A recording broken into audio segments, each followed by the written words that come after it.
Kitkatscanread. It's the start of a new month, which means it's time for a wrap up. Hello everybody, my name is Katie. Welcome to another video. Today I'm bringing you guys my June wrap up. I am so super proud of myself for June, considering the amount of stress I was kind of like under with trying to sort our boiler and our hob and our oven, and the amount of crap of like, you know, moving in, and also, you know, getting some sort of like compensation for like the wrong boiler that we've been given. And it's just been, it was a stressful definite like half of the month, and then I just, you know, I was enjoying reading, which is great, and I'm proud of myself because one, I managed to achieve my whatever you want a goal of 6 books, and also I managed to help like put a score towards like Camp Contemporary, my team, and also it's a readathon, and I normally do terrible on readathons, but I've done really well, and I'm super proud of myself for what I've done. And yeah, like, it's crazy that I've done all this reading and I've managed to get some books off of my shelves of like, you know, read, and yeah, super happy. So without further ado, let's get started with the books that I read. The first book that I read in June was Sinkist by Casey West. I started this actually the previous month and ended up finishing this in the beginning of June, so I felt like I was reading this for a while because I was like moving and everything. But this book, it was not my favourite Casey West book. It was still really cute and adorable and fluffy, everything that Casey West seems to do, but it's still not one of like my favourite Casey West books. And I've got like a few of those, and like Listen to Your Heart is like one of my favourites by her. That is like an ultimate Katie Star sort of thing, and I've yet to like reread some of hers just to see if I can like still have that sort of like rating.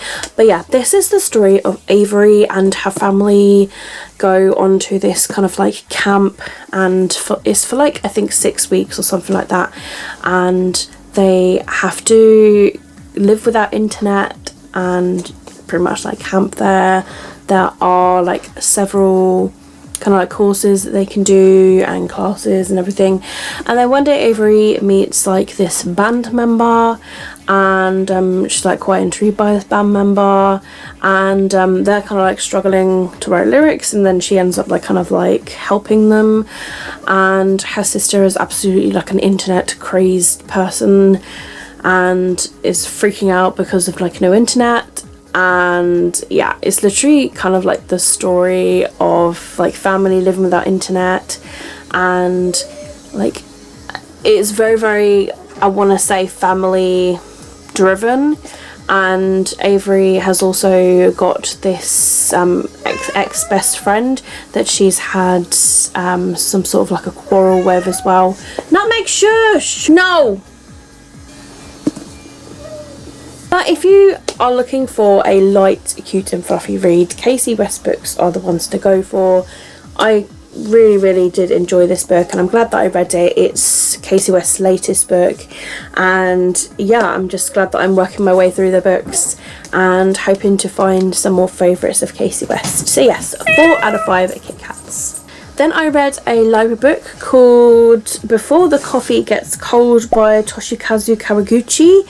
This is a book that has been rotating around BookTube, and it's a very short read, and it's by a Japanese bestseller. It's translated, and it's like their first like debut actual like book, and this is the story of several customers that go to this cafe, and there's basically rules about it, but if you sit in a certain chair you can go back in time, and you have to drink your coffee before it gets cold, because if your coffee gets cold you end up turning into a ghost and you're forever to haunt the cafe pretty much.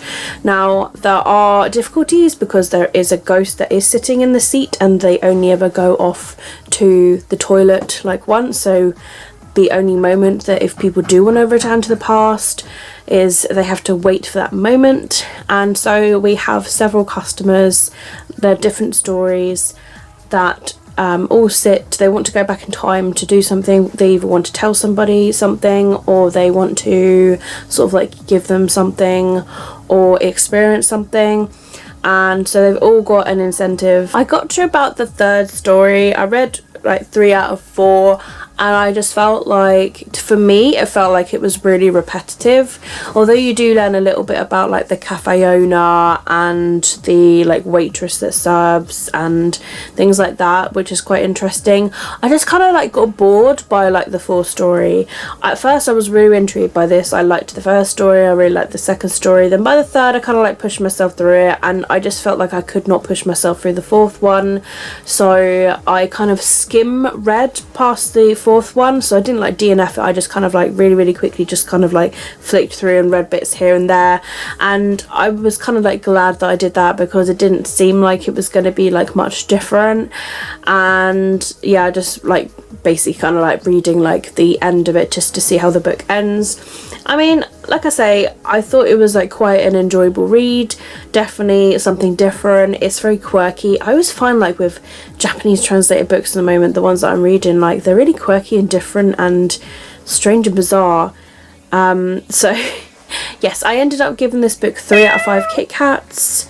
I still feel like people should give it a read, but yeah, unfortunately this just like wasn't for me. Also, I just want to apologise for any noises you're gonna hear. My neighbour, like, he builds things all the time, and on a really nice day he will be out in his garden and he'll be using his drills, his saws, everything, and sadly this place is not soundproof. So if you do hear any building noises, I do apologise for that. Then I read the very popular Birthday Girl by Penelope Douglas, which is very popular and very well loved. And a lot of people were reading this during the month of June. It made me pick up. This was not on my TBR at all, and I had such an urge to pick up myself because people were just talking about it, and I'm glad that I picked it up because I really enjoyed this book. So this is an age gap romance story. It's the story of Jordan. She is 19 years old, and one day she is in the cinema and it's her birthday, and her boyfriend is pretty much an arsehole. He literally has just kind of like left her on her birthday and like kind of like forgotten her. So she's like waiting around in the cinema. She's like, I'll just watch this film whilst I wait, and then, you know, maybe they'll like message back, sort of thing.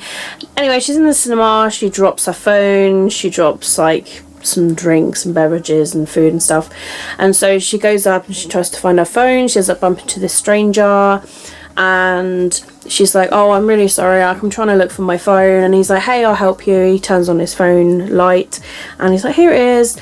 And then who walks in but like one of her ex-boyfriends, who is sort of like described as that he did treat her quite badly, so she's a bit traumatized when he enters. She doesn't want to return back to her seat, and the stranger kind of like notices this and suggests like, hey, do you want to like sit next to me, I'm on my own, like we can watch this film together, sort of thing.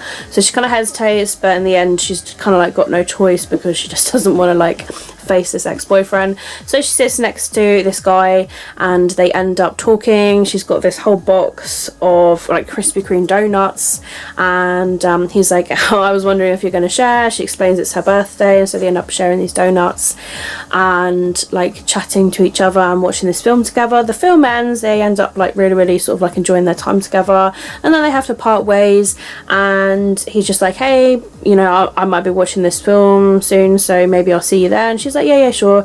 Anyway, she walks off, she's on the phone, and she gets hold of like her boyfriend, and she's like, what, oh my god. And then she like says his name, and then the guy turns around and he's like, wait, what, like this person? And he's like, yeah, I'm his dad. And then it's like dun dun dun, and then we go to like the next scene, and they both have to move in because we discover that poor old Jordan and her boyfriend have been kicked out of their apartment because the party that was thrown, poor old Jordan wasn't even invited to her party. Like, everybody drank all of the booze and the food, and there was nothing for Jordan. It was meant to be her birthday party, and she kind of like, you know, it was meant to be a surprise one, and yeah, she didn't even turn up, and they just kind of like took advantage of all the food and the drink and everything.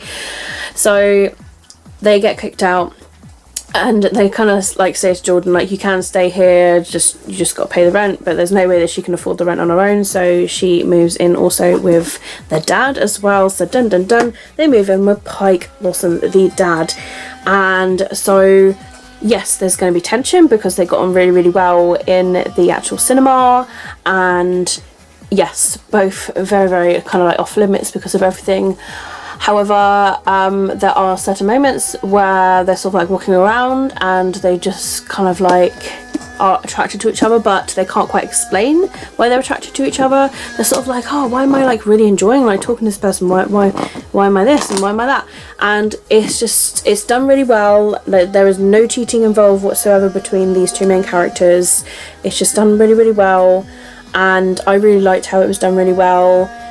And yeah, I really, really enjoyed this, and there's definite tension, and if you really, really love books, especially romance books, that are going to drag you out and make you feel like, come on, something really needs to happen here, and you can feel like something should happen, then you will love this book.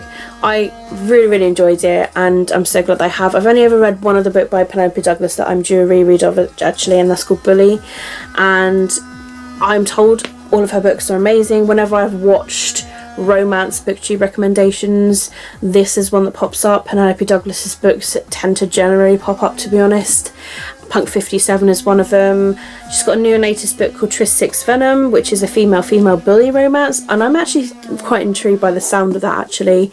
So yeah, I look forward to reading more of Penelope Douglas's books. I'm glad that I read it. It's a book that I would like enjoy to read again.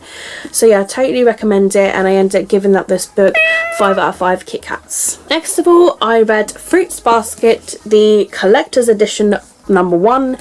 This contains like, I think it's like the first 3 volumes of the actual like manga series. They have been made into all these collections. There's quite a lot of them now. I want to say there's like near 20 of these collections now. This is quite an old like anime manga series. It's been around since like the 90s, and I've always heard about it, but I've never ever had the like urge to sort of like read it. And then I kind of like picked this up on Waterstones. It was there for $14.99 for this bind up, and I was like, let me just give this a go. And I thought I would give it a try because it's like a contemporary graphic novel, and so I dived into this book and I devoured it. So much artwork. I really like the artwork, I really like the story, I really like the characters. And then I went and watched the anime to the episodes of the actual book. I kind of like stopped at the episodes of where this book finishes, and I'm really enjoying the anime as well because the anime shows it in colour, whereas obviously this graphic novel it's black and white. So yeah, I really enjoyed this. I look forward to getting like the next volume. I've got it on a wish list. I'm trying to be really good with like my book buying. It tends to be like really terrible. I was really bad the other day, and I got some books from a free bookshelf. So yeah, I'm trying to be really good, but money wise, yeah, I'm trying. So yeah, I look forward to like reading this one. Basically, this is the story about this girl. Her mother dies, and she goes to live with her grandpa's house, but it's being renovated, and he's like, can you stay at like one of your friend's house? And she's like, okay, sure. But she doesn't like really have any friends, and she's really embarrassed to kind of admit that. So she ends up like living in a tent. So she goes to school and she ends up living in a tent, and then one day she sees this house and she's like, hang on a minute, I've never seen this house before. Suddenly appears, and she goes to it, and then she discovers this house, and then there's a older guy that's there, and he kind of like, I think he looks like he's possibly like in his 20s or something, and then he's got a brother and that goes to her school in her classes and stuff, and she's like, oh my goodness, it's you. And then she like sees their cousins and everything, and then she finds out this secret that basically whenever any of that member of the family, the Soma family, if they get hugged by a female, they turn into an animal, and they are an animal of the zodiac. So all of the family are animals of the zodiac, whether they're cousins, whether they're like second cousins or whatever. and there are 12, but there is a 13th one because there was always like 13th zodiac of a cat. So one of them is a cat, so she discovers this secret, but she doesn't tell anybody about it, and they're scared that she's going to, but turns out she's a really, really good person. And like whilst she like so they're like, oh hey, because they discover she lives in this tent, and they're like, why don't you like live with us whilst your grandpa's renovations are happening, and then you can go back. So then the renovations are fixed, and then she suddenly has this realization of like, hang on a minute, I really enjoy living at this place. And so the family's like, why don't you just like come to live with us on a more permanent level. So it's really sweet and really cute in that sort of respect, and yeah, I really enjoy that. And yeah, slowly just throughout it all, you just discover new members of the family, new members of the zodiac. There's a mysterious kind of like leader of the family, and it's revealed that there's like a curse or something. We still don't really know too much about it. It's just like the zodiac curse or something. So I'm intrigued to know more. I really wanted to continue with the anime, but I had to force myself to stop just because I want to read the manga as well, because the manga and the anime are very close to each other, but there are certain things that are in the anime that are in the book, and that are in the book that aren't in the anime. So that's why I kind of like to do a sort of like read to watch comparison. But yeah, I really enjoyed reading this like so much, and I really recommend it. And yeah, 5 out of 5 Kit Kats all the way. I cannot wait to continue on with this. Then I read I'll Be the One by Lila Lee. This one I picked up a few months ago, and then I was kind of like reading chapters here and there like the beginning of this month, and then I went and picked it up after Fruits Basket because I was like, I don't know what I want to read next. And I was like, well, this one's pretty good because for the Whatever You Want-a-thon, it's a Pride read, and also it reminds of Pride flag because there's all the colours on the front, and it's also POC because it's a Japanese, it's also POC because it's a Korean character, and yeah, it's very cute. So I was reading this and I really enjoyed it. It's the treat about this girl called Sky, and she dreams of entering into this competition where you can be a K-pop star. So there's like a singing side of it and a dancing side of it, and yeah, it's like really sweet. I can't remember what the TV show is called, but basically she's a plus size character, so this also has fat repping as well, and she is also bisexual. She's a bisexual main character, so Korean, bisexual and fat. And so while she enters this competition, the judges are pretty much like, you're fat, how are you gonna like go in this world being fat? And she's like, does it really matter if I'm fat or not, like when I've got a dream and a drive of dance and singing? You know, if I'm really good at dancing and singing, does it really honestly matter if I'm fat? And so she passes through, and then she has to like work with other people. Also in this competition is a famous guy called Henry Cho, who is a famous model, and he's entered in the dance side of the competition. So they both end up like chatting to each other and getting to know each other. And there are some contestants that Sky becomes really good friends with from both the singing competition as well as the actual like dancing side. She also has enemies as well, and there are other LGBT characters in this. We have some lesbian characters in this and some other bisexual characters, so it's very LGBT as well. And her family, I mean, her dad is very supportive, but her mum really is against it and isn't. So there is like very much this kind of like family thing around it. But if you really like books that are, you know, they got a bit of K-pop in, dancing, singing, any sort of like stage drama stuff, and yeah, definitely like LGBT book. Like I really enjoyed this. I like the fact that it was really diverse, and full of LGBT characters. I was more surprised the more and more characters I found all were opening up and stuff, and the body confidence and fat rep as well. It was great in this, and yeah, really enjoyed it. It was cute. It was so cute. So many moments as I was reading it, I was like, this is adorable. I'm reading it and I'm like, oh my goodness, just so cute. And I just love it so much. It was so good, sends a beautiful message, and yeah, I loved this book so much. Totally recommend it. 5 out of 5 Kit Kats. Final book that I read in June was a reread. This was Everything by Nicola Yoon.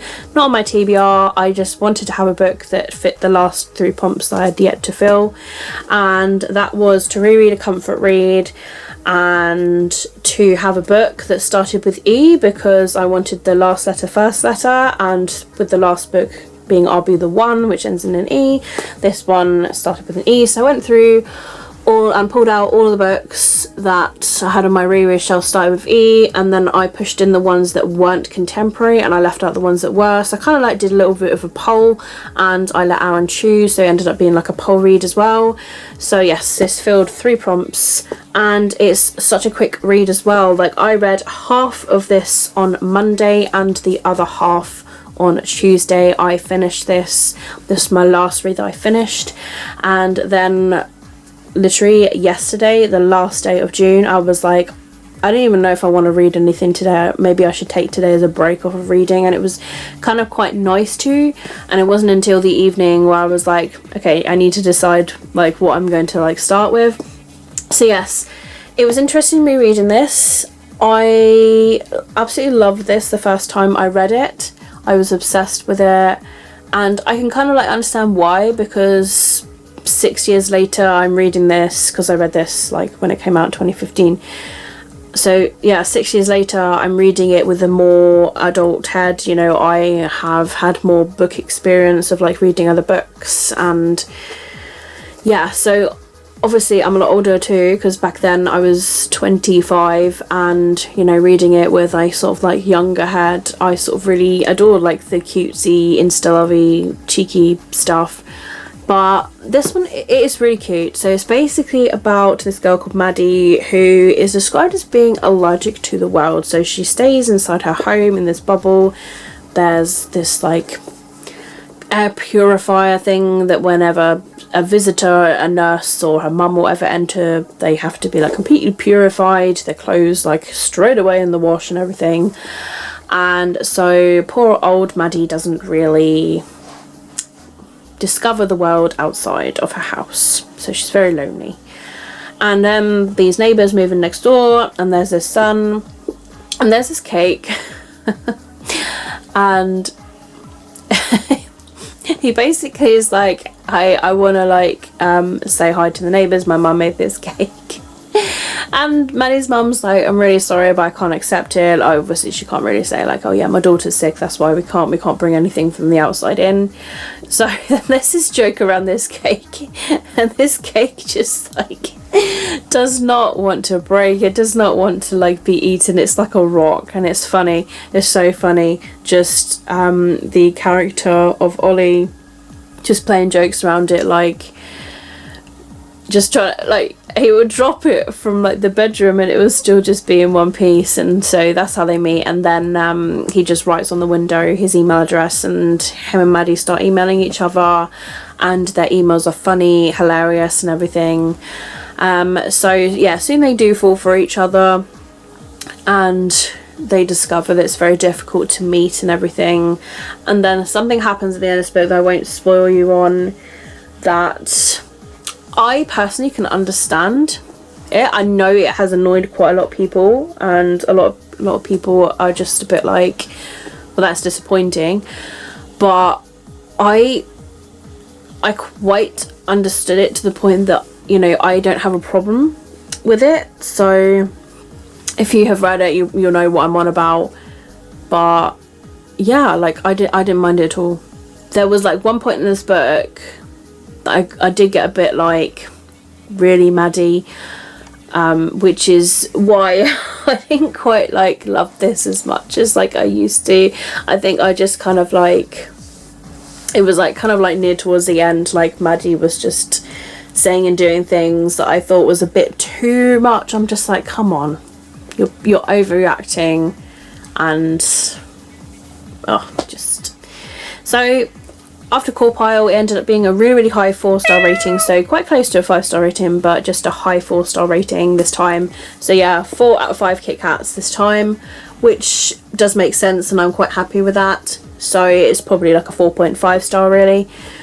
So yeah, I enjoyed rereading it though, and I look forward to reading Nicola Yoon's other books, because she has written other books and I do want to give them a read and to give them a chance. But yeah, I'm happy that I reread this now and got another reread off my reread shelf.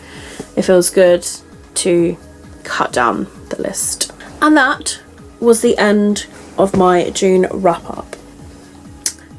It's going to probably be a fairly long wrap up video because I had a lot to say about the books that I read, and I really personally enjoyed my reading month. When I actually like look at it, I had a successful reading time, and you know, 4s and 5 stars, 1, 3, you know, it was pretty alright. I'm quite excited for July because I've got like 12 books on my July TBR, but you know, I am quite excited to dive into my actual TBR. So although I've got some review books to read, I have also going to be like trying to focus on my actual TBR. It's all written behind me, it's all updated, and that is mainly because I'm going to be introducing punishments if I do not read the books that are on my World of Kit Kats TBR. So there are 4 books this time around, so if I don't read those 4 books, I punish myself. And I'm giving myself a kind of like rule that if I can swap a book, but it means that I have to add an extra roll. So it kind of like is, I don't know. So I'm kind of thinking the punishment is that I have to read a book that I'm not so keen on reading. Like I have to read that book sort of thing. So I'm thinking of creating I've got a new little jar. I'm thinking of like adding it to that, so it's like a punishment jar. And maybe like, I don't know, if you guys can think of some punishments, I might like tweet out a thing, like if you guys can think of some punishments that I could do, we shall see about that. So that's it for my wrap up, everybody. I hope you guys have enjoyed it. Let me know down below if you've read any of these books. Also let me know how you guys managed to do during the month of June as well.